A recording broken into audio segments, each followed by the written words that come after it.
berjalan dalam firman-Mu, hatiku siap.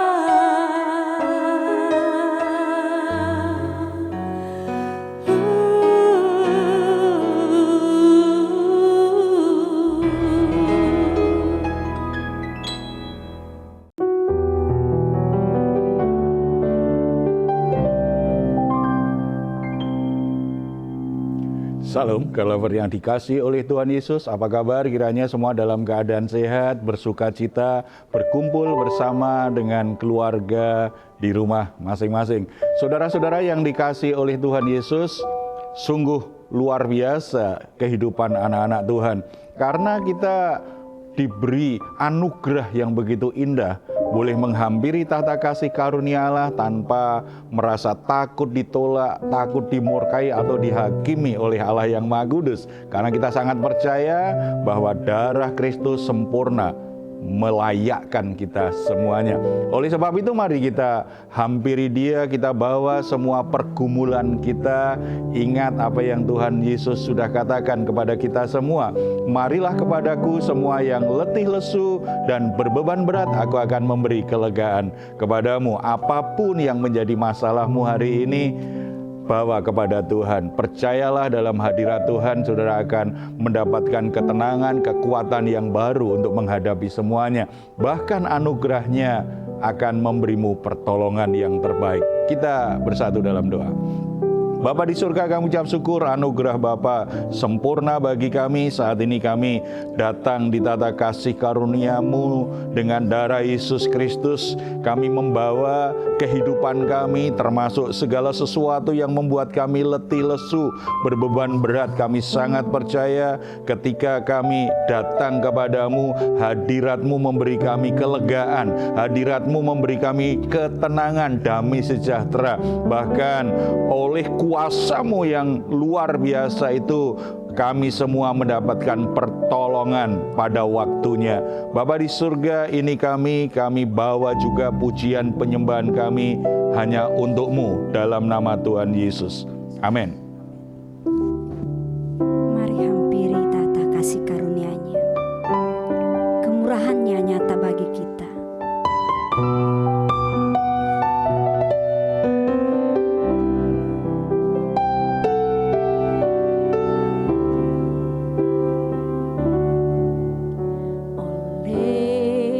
Karena kemurahan Tuhan, ku ada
Tuhan sangat baik bagi kita semua. Saudara-saudara, sebelum kita sharing firman Tuhan, ada satu pertanyaan yang akan kita bacakan terlebih dahulu sebelum kita membahasnya.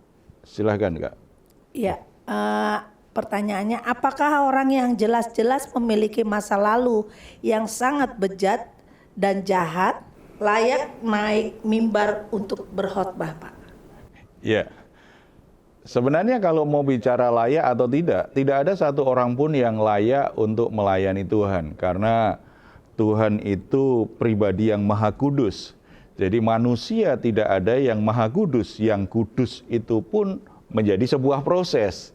Secara posisi dalam Yesus Kristus kita adalah umat yang kudus, tetapi dalam realita itu menjadi proses kehidupan yang terus-menerus harus ditingkatkan. Cuma memang kalau dia sedang berdosa, dia masih berbuat dosa, seharusnya dia sendiri juga sadar diri. Jangan dululah naik mimbar, jangan dululah melayani, bisa jadi batu sandungan. Dia mending fokus untuk memperbaiki dirinya dulu, fokus dengan dirinya dulu. Tetapi kalau itu menjadi sebuah masa lalu, sebenarnya nggak ada masalah, sebab orang-orang yang dipakai Tuhan, masa lalunya kebanyakan memang berantakan. Jadi kalau bicara layak atau tidak, ini bicara dosanya sekarang atau di masa lalu. Kalau di masa lalu dan sekarang sudah bertobat, silahkan saja. Tetapi kalau dilakukan sedang berbuat dosa, ya seharusnya dia sadar diri dulu lah. Berhenti dulu, fokus memperbaiki dirinya dulu. Supaya pelayanannya tidak hanya jadi batu sandungan bagi jemaat, tetapi sungguh-sungguh pelayanan yang berkenan di hati Tuhan. Ya. Ada satu kisah di Alkitab yang bisa jadi bandingan tentang hal itu, ya. Mari kita membaca Lukas pasal yang ke-7 ayat 36 sampai 50 tentang kisah perempuan berdosa yang mengurapi Yesus. Kebenaran dari kisah ini sangat menolong kita untuk memahami bagaimana Tuhan melihat orang yang sangat berdosa. Tidak hanya berdosa, sangat berdosa. Di mata masyarakat ini orang yang sangat berdosa. Kita baca beberapa ayat dulu, ya. Kalau kita perhatikan ayat 36, seorang Farisi mengundang Yesus untuk datang makan di rumahnya. Yesus datang ke rumah orang Farisi itu lalu duduk makan. Kita mengerti bahwa orang Farisi orang yang sangat ketat sekali dalam menjalankan hukum agama. Jadi orang-orang yang serius sekali dengan agamanya, sampai kadang-kadang begitu fanatiknya, akhirnya suka menghakimi orang yang dianggap tidak taat. Hubungannya atau sikapnya dengan orang lain jadi cenderung suka menghakimi karena merasa dirinya yang paling saleh, paling taat menjalankan hukum agama. Ya, dia merasa dirinya ukuran kebenaran jadinya. Di situ kemudian datanglah orang yang dianggap sebagai orang yang berdosa. Ayat 37, di kota itu ada seorang perempuan yang terkenal sebagai seorang berdosa.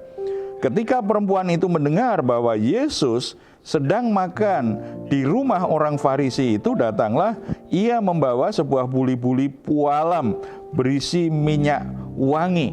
Jadi di situ ada orang yang sangat terkenal sebagai orang yang berdosa. Seorang perempuan yang berdosa. Yesus diundang makan di rumah orang Farisi, orang yang sangat senang sekali menghakimi orang lain yang dianggap sebagai orang berdosa, tidak mau bergaul dengan orang yang dianggap orang berdosa, tapi ternyata ada perempuan yang sangat berdosa dalam ukurannya datang masuk rumahnya.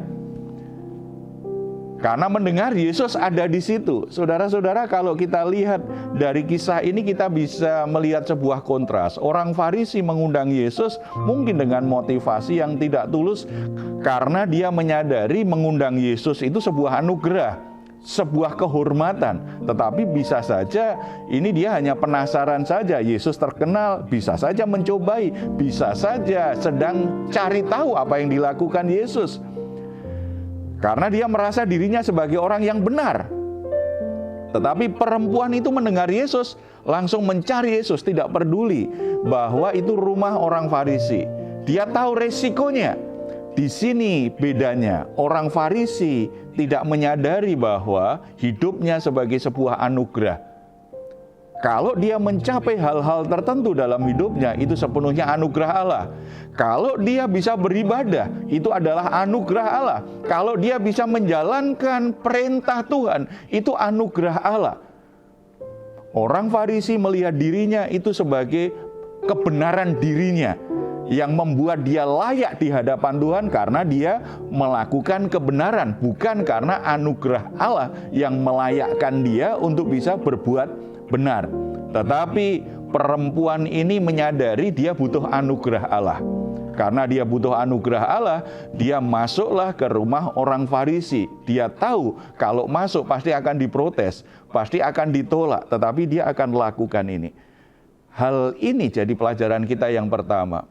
Orang yang menyadari hidup itu adalah anugerah. Orang yang menyadari bisa beribadah itu anugerah. Orang yang menyadari bisa melayani itu anugerah. Hidupnya itu akan berpusat pada pribadi Tuhan. Aku ingin ketemu Tuhan. Aku ingin lakukan sesuatu untuk Tuhan. Aku ingin berbuat sesuatu untuk Tuhan. Aku ingin melayani Tuhan. Ada dorongan yang kuat karena begitu orang dipuaskan anugerah Allah, dia semakin hidupnya itu berpusat pada Tuhan. Secara sosial saja, kalau kita mendapatkan kasih yang begitu besar dari seseorang, kita itu ingin menyenangkan hati dia tuh. Kita ingin berbuat sesuatu yang baik. Kita ingat, kita pergi, kita ingat. Aku ingin kasih hadiah ini. Kasih oleh-oleh apa ya? Karena hati kita begitu kuat menyadari ini orang yang sangat baik sekali. Pada saat aku ditinggalkan oleh orang-orang terdekatku karena aku buat kesalahan, tetapi dia hadir, tetap menyemangati aku, tidak menghakimi aku. Itu aja jadi kenangan yang kuat di hati kita. Apalagi kalau kita menyadari hidup kita anugerah Tuhan. Aku butuh anugerah Tuhan Yesus. Makanya hidupnya akan dipusatkan pada pribadi Yesus. Gimana caranya aku akan bisa berjumpa dengan Yesus? Itu apapun akan dilakukan. Tidak peduli dia dihina, tidak peduli dia tolak, tidak peduli dia dihakimi. Hatinya pengen sekali bisa datang kepada Tuhan, bisa bersekutu dengan Tuhan, bisa menghampiri Tuhan, menikmati kehadiran Tuhan. Karena hatinya dipenuhi dengan anugerah Tuhan. Ada kesadaran diri, anugerah Tuhanlah yang membuat aku jadi berarti, yang membuat aku bisa berubah. Kita perhatikan ayat selanjutnya. Sambil menangis, ia berdiri di belakang Yesus dekat kakinya, lalu membasahi kakinya itu dengan air matanya dan menyekanya dengan rambutnya. Kemudian ia mencium kakinya dan meminyakinya dengan minyak wangi itu. Ketika orang Farisi yang mengundang Yesus melihat hal itu, ia berkata dalam hatinya, jika ia ini nabi, tentu ia tahu siapakah dan orang apakah perempuan yang menjamahnya ini. Tentu ia tahu bahwa perempuan ini adalah seorang berdosa. Kembali kita lihat sebuah kontras kan. Bagi perempuan ini karena sadar dia butuh anugerah Tuhan dan dia tahu Yesus ini pribadi yang penuh anugerah, yang penuh belas kasihan, yang akan memberi dia kelimpahan anugerahnya. Begitu ketemu Yesus, apa yang dia miliki itu diberikan kepada Yesus. Apa yang dia miliki itu akhirnya dipakai untuk menyatakan betapa dia mengasihi Yesus. Dia korbankan apa yang dia miliki. Dari sini kita bisa mengerti dua hal. Yang pertama, orang yang menyadari bahwa hidupnya anugerah Allah, orang yang menyadari dia sudah beroleh anugerah Allah, dia akan mengasihi Allah. Tidak hanya pusat hidupnya berubah, akhirnya kepada Tuhan. Bagaimana aku bisa menyenangkan, bagaimana aku bisa datang, aku bisa berjumpa, aku bisa melayani Tuhan. Tetapi hatinya semakin mengasihi Tuhan. Semakin kita menyadari hidup kita karena anugerah Tuhan, hati kita semakin mengasihi Dia. Semakin hati kita mengasihi Dia, maka kita rela berkorban bagi dia. Bagi perempuan itu kan sesuatu yang berharga, minyak wangi yang dia tumpahkan untuk membasahi kaki Yesus, untuk menyeka, kemudian dia menyeka rambut Yesus dengan rambutnya. Itu kan minyak wangi yang mahal. Ada orang meneliti, itu harga minyak wangi itu upah seorang buruh selama 1 tahun. Berarti itu minyak wangi yang sangat mahal sekali untuk seorang pekerja yang penghasilannya tidak banyak. Artinya dia tabung bertahun-tahun untuk bisa beli minyak wangi itu. Tetapi kasih itu tidak akan hitung-hitungan. Semakin hati kita mengasihi Tuhan, kita semakin rela mengorbankan apa yang kita miliki.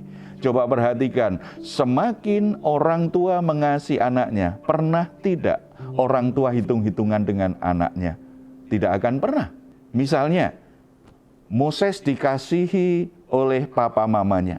Pernah tidak papa mamamu tanya atau tunjukkan hitung-hitungan? Moses, sejak kamu lahir sampai sekarang, papa mama keluarkan biaya untuk kamu sekian. Kemudian, waktu yang papa mama berikan ini sekian jam. Berarti kamu harus bayar lunas ini. Tidak ada anak yang sanggup untuk membayarnya. Kenapa orang tua rela korbankan uangnya sedemikian banyak untuk anaknya? Karena dia mengasihi anaknya. Kenapa orang tua rela berikan waktunya sekian banyak untuk anaknya? Karena mengasihi anaknya. Kalau orang menyadari anugerah Tuhan dalam hidupnya, kasih Tuhan itu kan sempurna, kuat sekali di hati kita. Maka hati kita juga mengasihi Tuhan. Semakin mengasihi Tuhan, semakin rela berkorban kita. Makanya heran kalau ada orang Kristen katanya mengasihi Tuhan, nyanyi, menangis sampai meneteskan air mata, nangis-nangis bahwa dia mengasihi Tuhan, tetapi memberi persembahan pelit sekali. Itu tidak cocok. Antara mulut katanya mengasihi Tuhan, tetapi dia tidak rela memberi, tidak rela mendukung pekerjaan Tuhan. Jadi semakin kita mengasihi Tuhan karena menyadari kita dikasihi, kita semakin rela berkorban. Jelas nilainya berbedalah satu orang dengan yang lain sesuai dengan apa yang dimiliki. Tetapi kerelaan memberinya itu loh, kerelaan berkorbannya itu pasti semakin dimiliki. Sebagaimana kita dengan sesama aja seperti itu, apalagi dengan Tuhan. Dan hal kedua dari yang dilakukan perempuan tadi kita bisa belajar. Dia memberi kepada Tuhan, menyatakan kasihnya kepada Tuhan, itu dengan menyeka kaki Tuhan dengan rambutnya, meminyaki kepala Yesus dengan minyak. Saudara, itu bicara dua hal. Bagi perempuan, rambut itu sebuah kemuliaan. Di masa itu, nggak tahu di masa kini ya. Di masa itu rambut itu kemuliaan. Makanya ada sebuah tradisi pada masa itu, orang yang sudah menikah, biasanya kalau keluar rumah, kepalanya akan ditutup. Ada penutup kepala. Kemuliaan. Tetapi perempuan tadi rela menanggalkan kemuliaannya untuk melayani Tuhan. Untuk melayani Tuhan.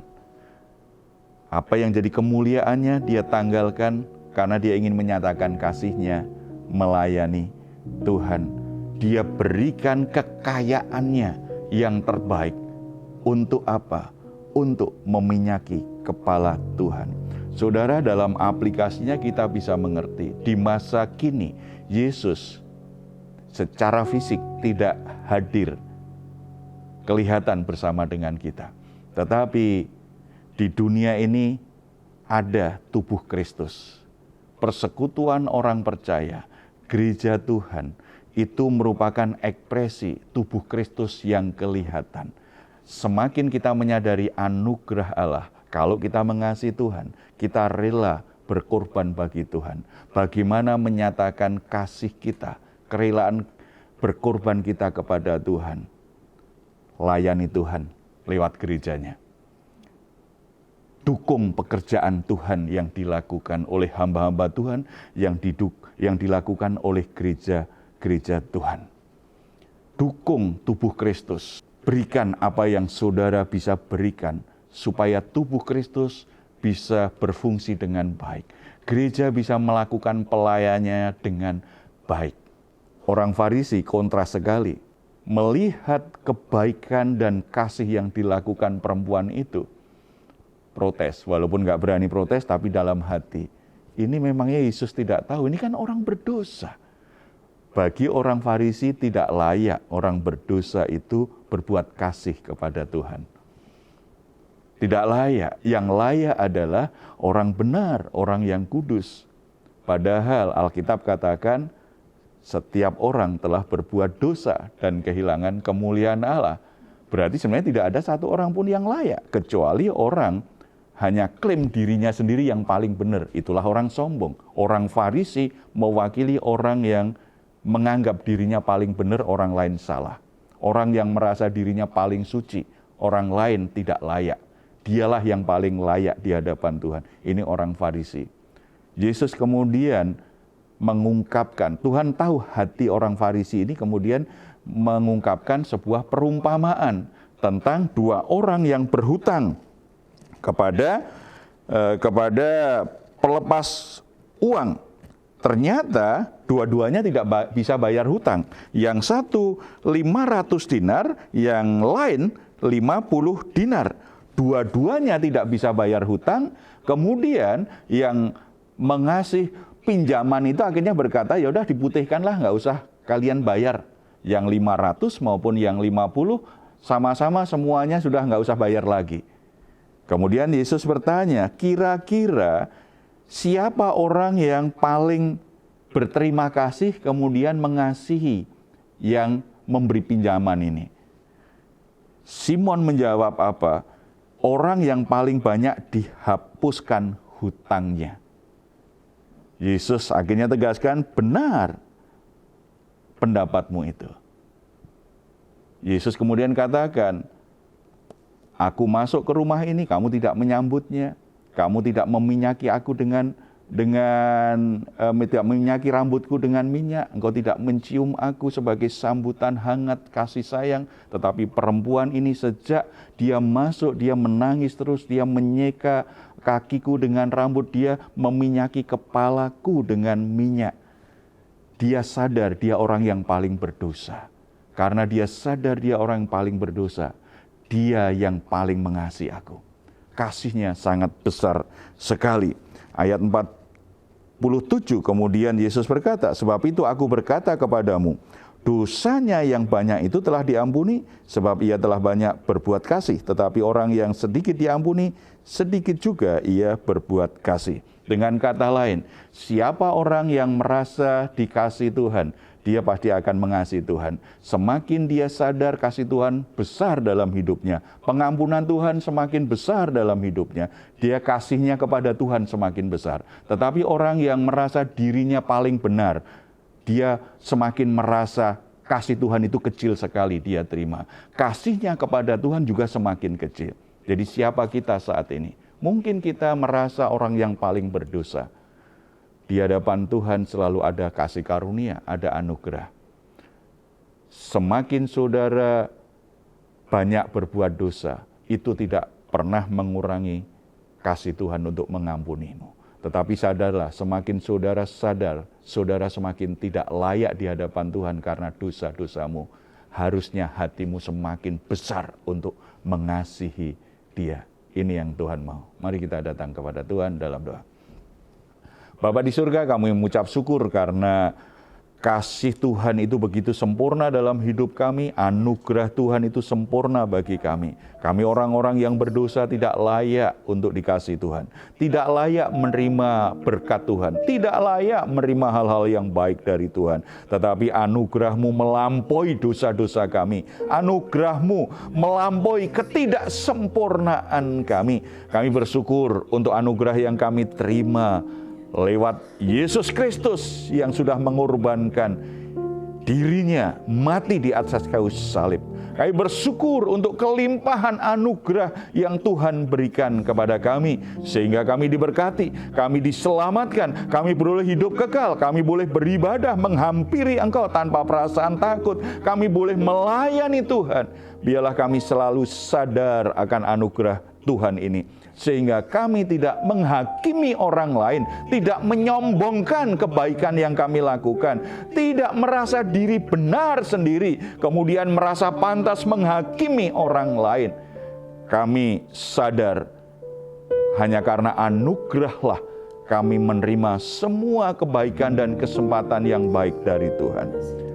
Bapa, hamba-Mu berdoa untuk saudara-saudara kami yang saat ini merasa dihakimi, yang saat ini merasa dirinya tidak layak untuk melayani Tuhan, yang merasa dirinya tidak layak untuk datang kepada Tuhan, merasa dirinya tidak layak untuk diampuni oleh Tuhan karena dosa-dosa mereka yang begitu besar, yang membuat mereka merasa sudah selayaknya Tuhan menghukum mereka.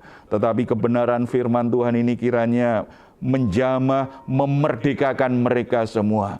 Dalam keadaan mereka sebagai orang berdosa, biarlah mereka menghampiri-Mu dan mohon belas kasihan-Mu. Bapa, bebaskan mereka, beri mereka pengampunan, dan bebaskan mereka dari perasaan-perasaan bersalah yang membelenggu mereka, karena mereka sadar pengorbanan Yesus itu sempurna bagi mereka. Penebusan Kristus itu sempurna bagi mereka. Mereka diampuni, mereka dilayakkan, mereka akan diubahkan oleh anugerah Allah yang besar, sehingga mereka akan bisa menikmati kehidupannya yang baru, kehidupan yang berubah, kehidupan di dalam kebenaran. Terima kasih Bapa. Biarlah kami melayani Engkau, biarlah kami memuji dan menyembah Engkau dengan kesadaran yang seperti ini. Sehingga ketika kami beribadah, ketika kami melayani, benar-benar lahir dari hati kami yang mengasihi-Mu Bapa. Dalam nama Tuhan Yesus kami berdoa. Amin. Puji Tuhan, saudara-saudara yang dikasihi oleh Tuhan, tidak ada satu orang pun yang layak di hadapan Tuhan jika anugerah Bapa tidak diberikan kepada kita. Oleh sebab itu, tidak ada satu orang pun yang punya hak dan pantas untuk menghakimi orang lain. Semuanya membutuhkan anugerah Allah. Kalau saat ini saudara sedang bergumul dengan masalah-masalah rumah tanggamu, dengan kesehatanmu, dengan pekerjaanmu, dengan usahamu, atau apapun yang membuat saudara merasa membutuhkan dukungan doa, saudara boleh menuliskannya di nomor telepon yang tertera di layar saudara. Tim doa kami akan mendukung saudara dalam doa. Tetap jaga hati, tetap percaya Tuhan mengasihimu, Tuhan ingin menolongmu. Kalau saudara ingin memberikan komentar, silahkan menuliskannya di ruang komentar yang ada di channel Diaspora TV. Kami tunggu. Mazmur 4 ayat 8-9. Engkau telah memberikan sukacita kepadaku lebih banyak daripada mereka ketika mereka kelimpahan gandum dan anggur. Dengan tentram, aku mau membaringkan diri lalu segera tidur. Sebab hanya Engkaulah ya Tuhan yang membiarkan aku diam dengan aman. Puji Tuhan, selamat malam, selamat beristirahat. Tuhan Yesus memberkati kita semuanya. Shalom.